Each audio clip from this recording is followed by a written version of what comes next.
Okay, let's do this, guys. Welcome back to the Temple Daily Telegram High School Football Podcast. We have reached the regular season finale for 1A to 4A.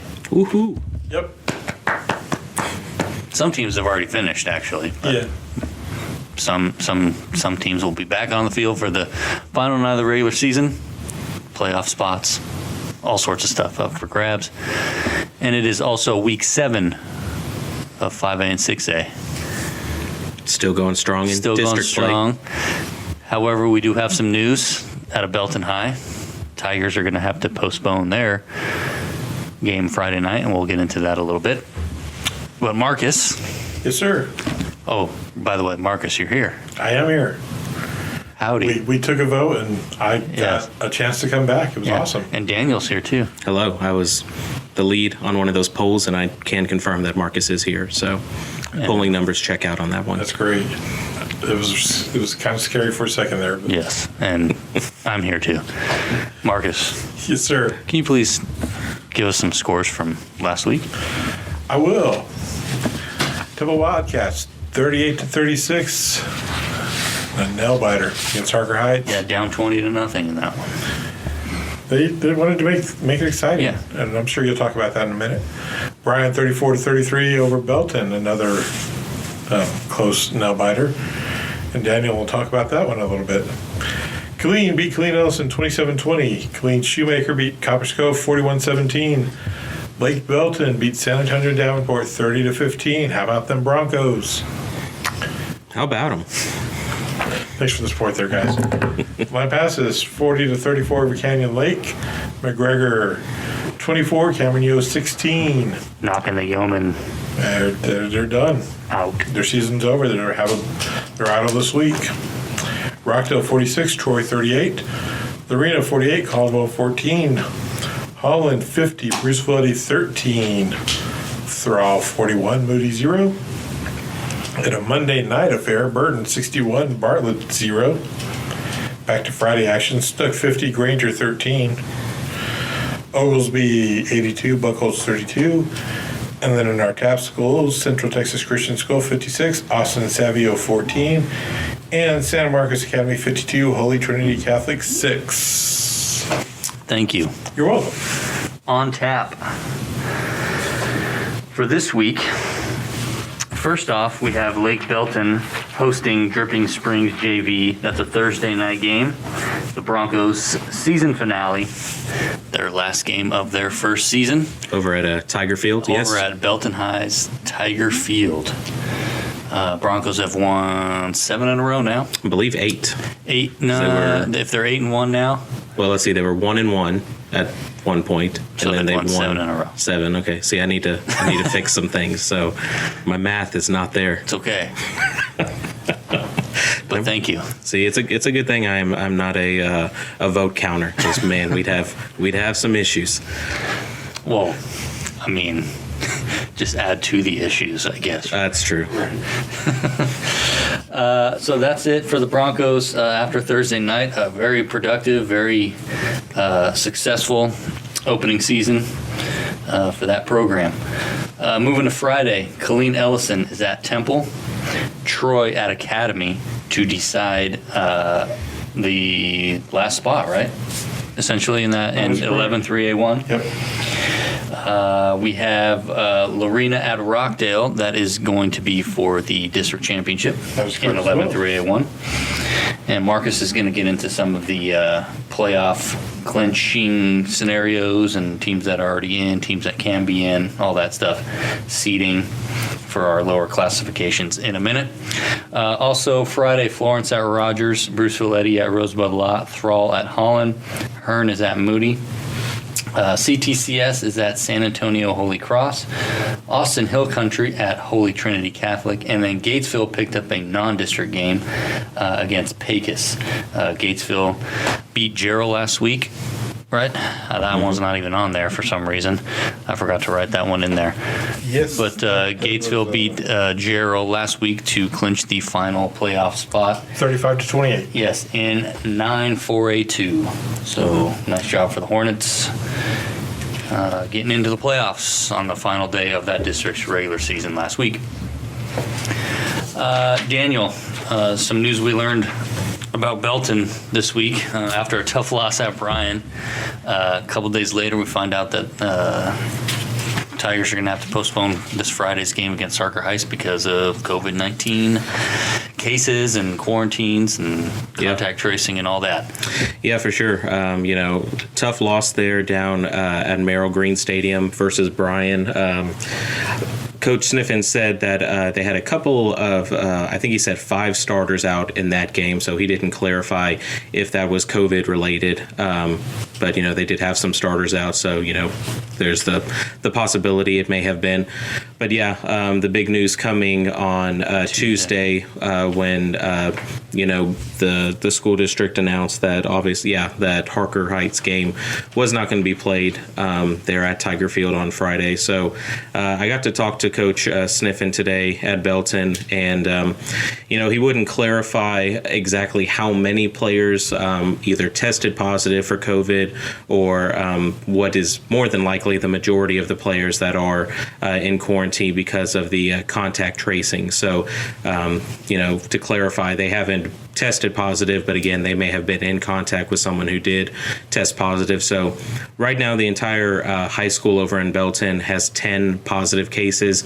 That's not all football related. That's just for the entire school. So that could be students, faculty, staff, just a number of different combinations there. But unfortunately for Belton, we're not sure how many players or coaches are being quarantined right now, but it's obviously enough to have to postpone that Harker Heights game. And those who aren't in quarantine right now, Belton's been practicing this week. Practices. In shape. That's still been going on as normal as possible. Got a lot of new faces in there. Coach Sniffen said today it's a lot of kind of getting back to the basics, a lot of kind of spring football, just kind of getting ready, stuff like that. So a lot of one-on-one individual drills. But they're not going to sit around and sulk about it. This is a very hard-nosed team. They're just going to keep on going to work, whatever the outcome is. The Belton met with the rest of the district today to try to figure out what to do as far as their schedule goes. The logical date to make that game up would be that last regular season game of the season or week of the season, which would be December 4th. But again, we didn't get word on what was decided, so not sure if something was decided at all. They could have still been deciding stuff, but they're going to keep on going. Whenever they get these guys back, they're going to try to jump right back up. They want to get into the playoffs, obviously, but the main emphasis above all is trying to get at least these 10 games in. That way the seniors looking back can say they had a full season. That's kind of number one for the Tigers right now. Keeping everyone safe and healthy, and making sure that spread doesn't affect more than just this week. We thought we might hear when that game would be rescheduled, and like you said, that December 4th seems the obvious choice, but who knows, because right now I think players who are in quarantine have to be in quarantine for 14 days according to the rules that we have in place. 2 weeks there. So that could affect the game against Temple coming up on November 13th. Right. So there's still some things to work out with that schedule. Yeah, you for sure have the Harker Heights game that's going to get postponed, and you'll reschedule that and get to play that one later on. But things get to be a little more tricky if the Tigers can't play their regular scheduled game at Wildcat Stadium versus Temple. So if that's the case, the Tigers will probably have to make that game up maybe earlier in the week on maybe a Tuesday or a Wednesday. So definitely not a normal situation, but then again, when has 2020 ever been normal so far this year? So January 1st. I think so. We did have that one day. So, but the Tigers are doing what they can, and it's not a great situation, but it is what it is. You're playing football in a pandemic, and they're going to do their best to get everyone healthy. Like you said, that's number one priority. Get healthy, and then try to get in those 10 games if at all possible. Yeah, definitely. Yeah, so we'll obviously follow that over the next few days and pick up next week with the podcast. Kind of. Yeah. Hopefully there's a game there, right? Yeah. Yeah. All right. Sounds good. I feel like that was a very solid explanation of what is going on. Don't you? I agree. Yeah. What were we talking about? Oh, just COVID. Yeah, it was good. I mean, we've heard some stuff here and there, but we're just reporting what we know for sure. Yep. So. And Daniel, I think you did a great job. Hey, thanks, man. Hey, Yeah. blind squirrel finds a nut every now and then. So, Is that true? I guess so. I mean, I've never seen it, but I'm just going to assume. I feel sorry for a blind squirrel to begin with, but that's just a whole different. Yeah. Right. I mean, they have it tough already, just jumping from tree to tree and fences and trying to cross the road. Yeah, exactly. As if 2020 wasn't hard enough. Yeah, the blind squirrels are. All right. Well, speaking of, I don't know if this is a good transition or not, trying to find their way. The Wildcats had to do that Thursday night It works. Let's roll with it. against Archer Heights, falling behind 20-0 by early in the second quarter to the Knights over there at Leo Buckley Stadium, and that is those Thursday night games over there in Killeen can get kind of goofy sometimes, and it was an odd start for Temple, but after falling behind 20-0, they scored 31 of the next 34, and then held on for the 2-point victory, and basically, you win a game and you're going to take it no matter how it comes, especially in District 12-6A, which, by the way, looks like this after 3 games from everyone. Temple 3-0, Shoemaker 3-0, Belton 2-1, Bryan 2-1, Harker Heights 1-2, Killeen 1-2, Coppers Cove 0-3, and Ellison 0-3. And speaking of Ellison, 1-5 overall, 0-3 in district, and that's who Temple plays coming up on Friday. But that 1-5 is a bit deceiving in a way, just based on the 3 district games Ellison has played. They've gone 0-3, but they've lost those by a combined average of 4 points. The opening game against Shoemaker district was 21-17 loss. The Eagles had a chance to go in for the go-ahead touchdown, fumbled at the goal line, ball goes into the end zone and out of the end zone for a touchback for Shoemaker. Game over there. The following week, lose to Heights 35-34. The Eagles lined up for a potential game-winning field goal as time expired.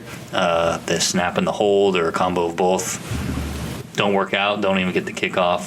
1-point loss last week, 7-point loss to Killeen. So Temple head coach, they're in every single one of those games. It's just and that's why Temple head coach Scott Stewart's like, there's no reason to even look at the record, especially when it comes to a district opponent. Ellison's got a whole bunch of playmakers, kind of like Heights does and showed last week. Ellison's offense averages about 400 yards a game. Senior running back Demaja Harris, 6'1", 198 pounds. Pretty solid size for a running back there. 683 yards rushing. Trajan Spiller. The Spiller name has been around Ellison for a bunch of years now. Last couple of years was Breezion Spiller, quarterback who just, I think he was, might have been either the offensive MVP or co-offensive MVP of district last year. Anyway, just really good athletes. 6'3", 180 for Trajan here, wide receiver, 33 catches, 677 yards, and 7 touchdowns. So, again, Temple's defense is going to have to be on its toes, pressure the quarterback a little bit, and limit some of the big plays, and especially the big plays early that kind of won against them against Harker Heights last week. Yeah, what did you this, we hear this question a lot, just when a team gets down, you always hear it, what did you think of the character and the ability just to bounce back? And, sometimes it's the right question. I feel like in this situation it is. Harker Heights is a good team. You're playing on the road on a Thursday night for sure.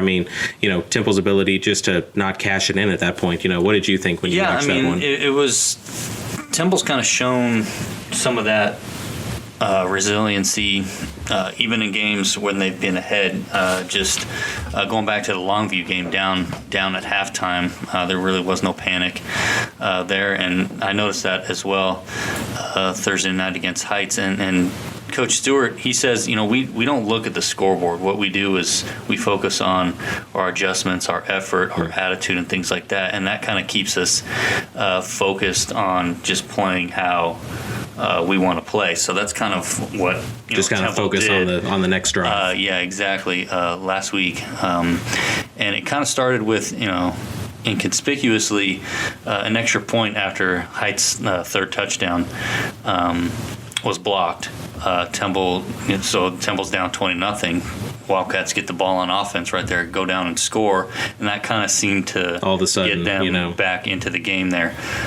So yeah, I mean, when you're down 20-0, you can definitely learn a little bit about yourself, and Temple kind of showed that when the coach says there's no panic, there actually is no panic. Right, and I mean Leo Buckley. I mean, yeah, you get down in the hole there. That's not an easy place to all of a sudden just find your mojo and try to rally from. And on Thursday night, as much as coaches like to talk about, things don't really change leading up to a Thursday night game. I mean, it is a little bit different sometimes, when you're used to playing a day later in the week.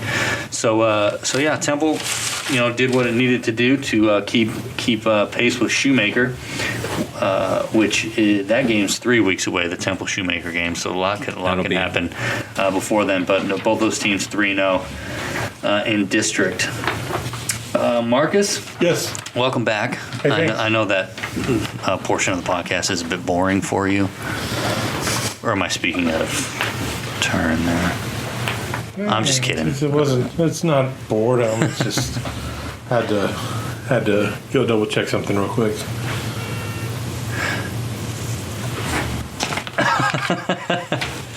We're looking around because all of a sudden, Daniel we got noises just going on everywhere. Close the door. Maybe one of those blind squirrels was trying to get in. Could have been. And then we heard something honking outside, which is a great way to kind of carry a podcast when there's dead air and then ambient, weird noises and mumblings. And let's not act like these microphones are fancy enough to pick up those obscure sounds, but we'll see what happens. So but yeah, still listening. Take it away, Marcus. Oh, what am I doing? I don't know. I think maybe sharing with us some of the playoff scenarios or teams that have clinched. All right. Well, those things. First of all, another score that we failed to mention on the score sheet: Salado defeated Robinson last week, 66-0. I think we just left out 9-4A2 for some reason. But Salado has first place wrapped up in that district. And Gatesville has fourth place in that district, and they're, both off this week. Well, the district play is off this week. Right. Gatesville, like you mentioned, picked up that game against Pecos. And that's basically because Gatesville had 2 games canceled earlier in the season. So. Yeah, and obviously the more games you can get in this year, the better off you are, especially a young team like Gatesville. I mean, that's just going to do them some good. Mm-hmm. Get some extra snaps. Let me go first off. I also mentioned Rogers is finished third in 13-3A Division II. Their playoff opponent, that other district, 14-3A2, that can end up in a 3-way tie for. So there's some stuff that has to be worked out there. Granger in 13-2A Division II has locked in second place. And that was because of a semi-surprising, or at least surprising to us, result last week against Snook. Yeah. Just the score being that lopsided. Yeah, a nice 50-13. We were all kind of like, where did that come from? I don't think any of us were surprised. I mean, we knew Snook was a pretty decent team this year, but Granger's defense, I mean, I don't know if they've given up that many points all year. Right. They were just... Yeah, you'd have to go back and a lot of results to see the last time they gave up 50 to an opponent, so... Right. Anyway. Move on. Now for the interesting ones. 11-3A Division I, the Rockdale Troy Academy. The one that we've already touched on. Of course, Rockdale is playing the arena this week. The winner is the district champion. Now, where the other team ends up kind of depends on a couple of things. Rockdale, we'll just focus on Rockdale because they're our area team. Rockdale, if they Sorry. If they lose and McGregor, who's played Caldwell, also loses, Rockdale would be second. If Rockdale loses and McGregor wins, then Rockdale would drop to third because basically they would be tied with McGregor, and McGregor was one of the teams that beat Rockdale this year. Mm-hmm. So Rockdale's kind of, we want to win this game, get that district title, and not worry about having to beat third. And one of their biggest fans this week will be Troy, who, Rockdale beat them last week, but Troy kind of benefits with a Rockdale win this week because Troy of course has to win that game. Academy has to win that game. Winners in, losers out. Mm-hmm. It's real simple, and where they end up also depends on a few things. We'll start with Troy because that's who we just talked about. Troy would take second with a win and a Rockdale win, flat out. They would take third with a win, a Lorena win, and a McGregor loss. McGregor's playing Caldwell, by the way. That's the other game. And Caldwell has not beaten anybody in district, but 2020, you never know. Especially this district. Yeah, exactly. Everybody says anybody can beat anybody on any given Friday night. That is almost true. But if Caldwell wins, we'll know it actually is true, probably. And then Troy would be fourth. Would be fourth. Lost my train of thought there. With a win, a Lorena win, and a McGregor win. So the primary scenarios you're looking at for Troy would either be second or fourth if they win this game. Mm-hmm. They could still get third, but it's a little bit less likely. You kind of think McGregor's probably going to win that game, but again, we're not counting it out. Academy, on the other hand, if they win, they would take third with a win and a McGregor loss, and fourth with a win and a McGregor win. Any questions on that, guys? No. Clear as mud. What a big game for Academy. Trying to get back in the playoffs. Troy, reigning district champion, has played a lot better of late. So that's a good game. A nice regular season finale.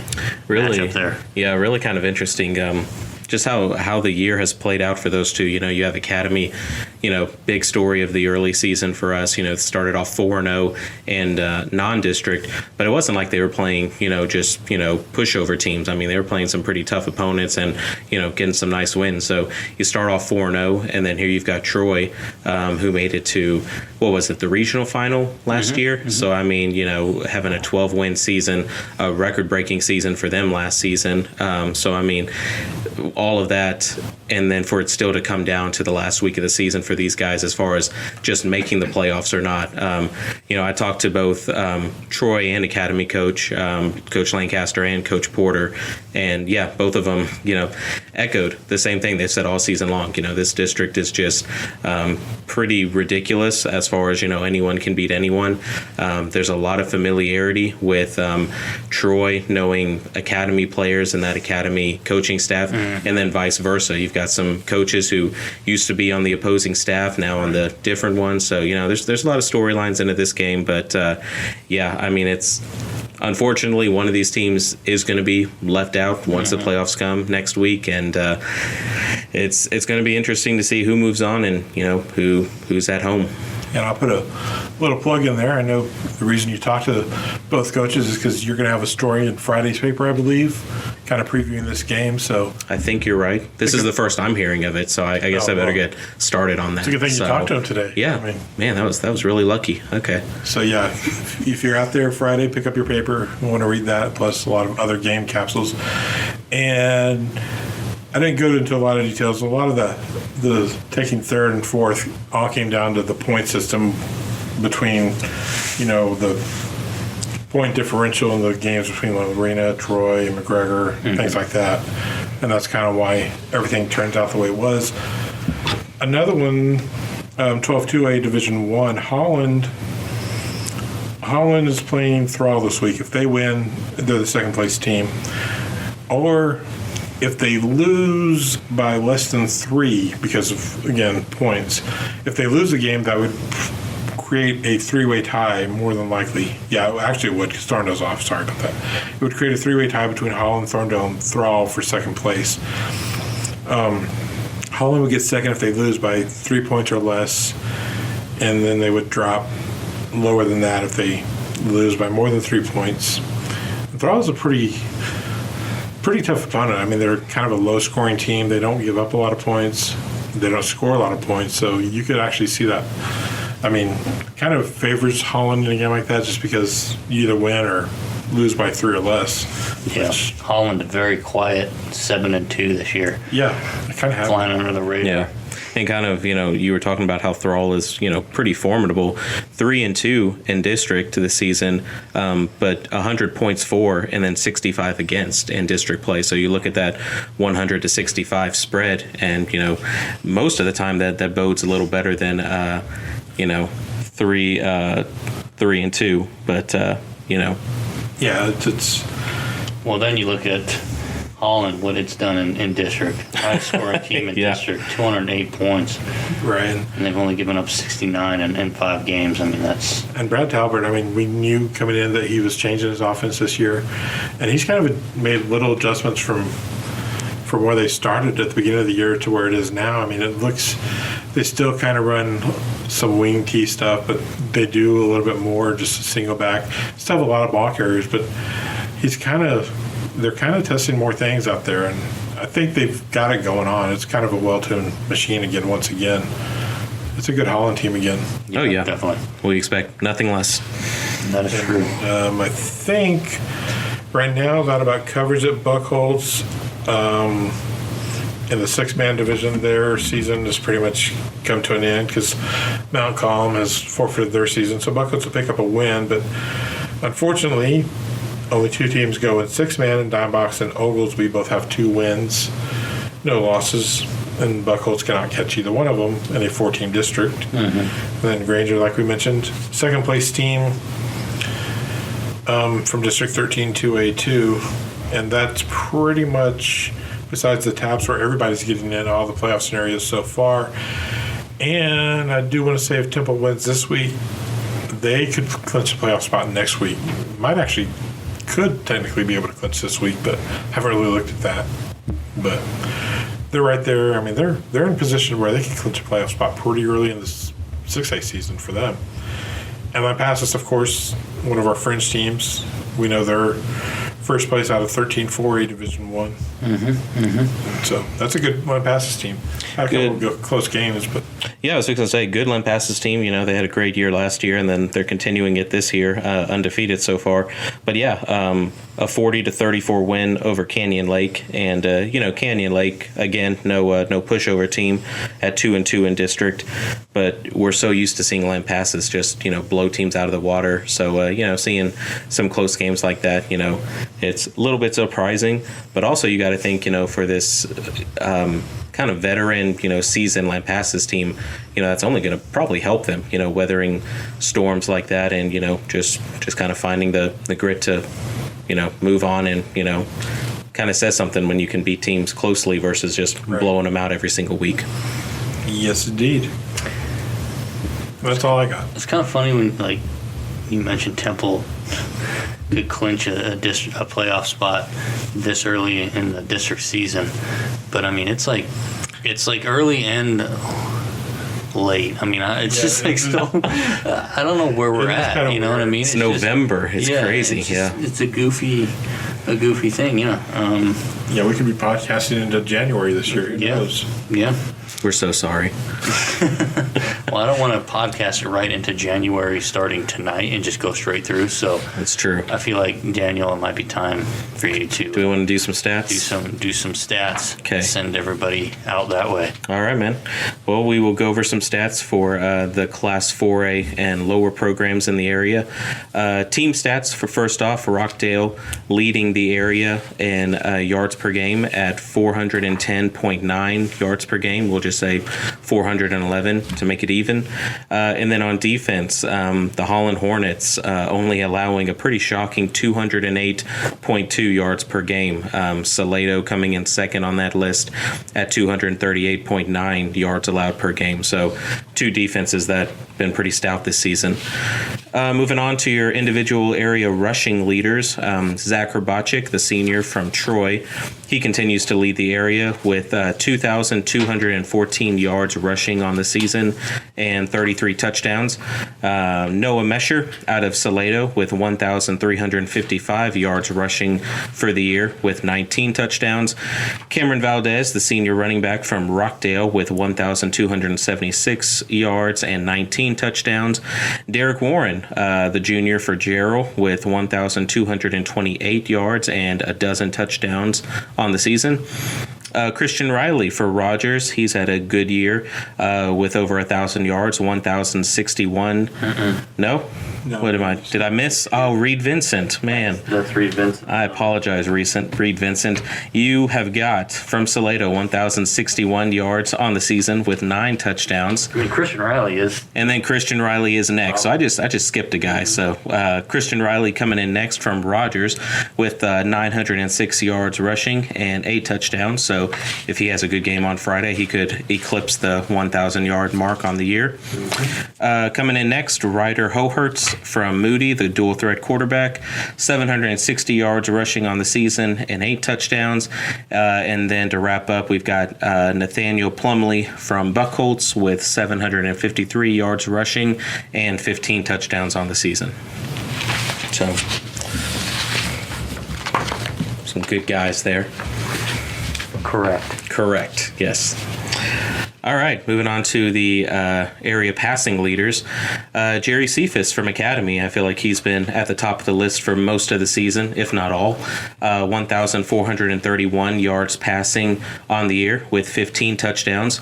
Kobe Mitchell from Rockdale, he has got 1,405 yards and 18 touchdowns. Zane Zeinert, the quarterback from Cameron Yo, 1,388 yards passing with 16 touchdowns.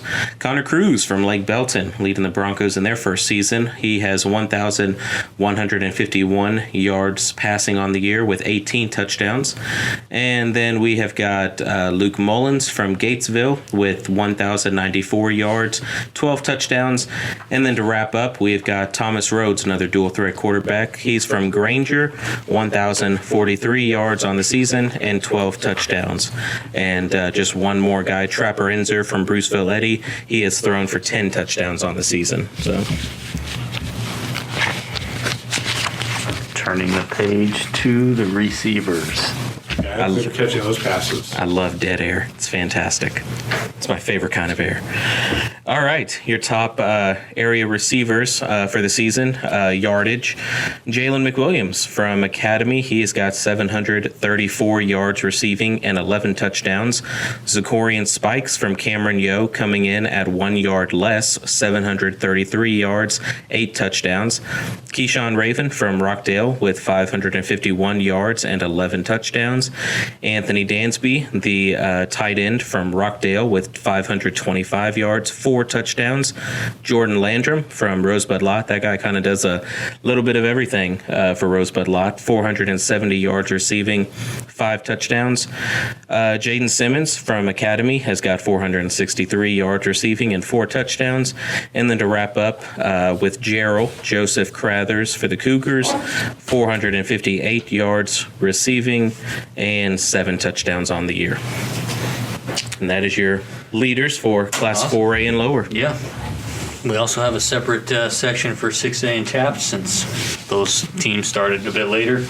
Belton's offense is averaging 416 yards a game. Central Texas Christian, 400. Temple, 389.5. Big numbers. Defensively, CTCS is allowing just 215 yards per game. Temple giving up less than 300 at 294.8, and Belton at 320.2. Ryan Turley out of CTCS is only 17 yards shy of 1,000 yards rushing this year at 983. He's also got 20 touchdowns. Belton's Maurice Reed has 776 yards and 5 touchdowns. Samari Howard, 668 and 10. Out of Temple. Solid stuff. Turning the page. Yes. Humberto Arizmendi out of Temple, the quarterback, 84 of 134, 1,167 yards, 17 touchdowns. Ruben Jimenez out of Belton, 70 of 123 for 1,040 yards, 9 touchdowns. Alec Gonzalez out of CTCS, 50 of 76, 907, and 9. Jace Martin, Holy Trinity's quarterback, 52 of 87 for 653 yards and 9 touchdowns. And now for the guys that are catching those passes. Yes. All right, what do we got here? Kanan Utley out of Belton, 29 receptions, 396 yards, 2 touchdowns. Brian Henry out of Belton, 25, 383, and 4. Michael Harrison Pilot out of Temple, 22, 255, and 2. AJ McDuffie, 19 catches, 340 yards, 7 touchdowns. And Samari Howard, 16 for 212 and 3 touchdowns. AJ McDuffie, 3 touchdowns last week versus 3 Orca touchdowns Heights. last week, yep. I believe he had 6 touchdowns all of last year, so he's up to 7 now. The senior receiver for Temple. Nice kid, too. And what was that stat you were saying? Samari Howard has how many straight games with 100 yards? 100 yards rushing, 5 straight games. That is- With the only exception was the opener against Longview. Ever since then, 100 plus every game. Cruise control. And he's at 668. He had 966, I think, last year, yards rushing. So he's likely going to surpass that. Yeah, on a good pace, and Yep, big part of why the Wildcats are doing good. exactly right. Yep. And I hope everyone at home is doing well also. You know? That's the goal. Yeah. Get out and vote. Oh, we did that already. Good job, people. Did you? That's all I got. He says go out and vote a day before or a day after. Oh, Wow. man. Did you vote, Marcus? Yes, I'm reminding people for the next election. Oh, okay. Well, you're getting on the ball, so. And hopefully it won't be as drawn out as this one. But who knows? I'm just glad to no longer see any more political ad campaigns when I just want to watch Sports Center at night. Actually, you know, the political ads are going to be replaced by like Christmas commercials and stuff like that. So I'm pretty fired up about that, actually. You need to look for that. Yeah. Home Alone on like 70 times between now and New Year's Eve. That's right.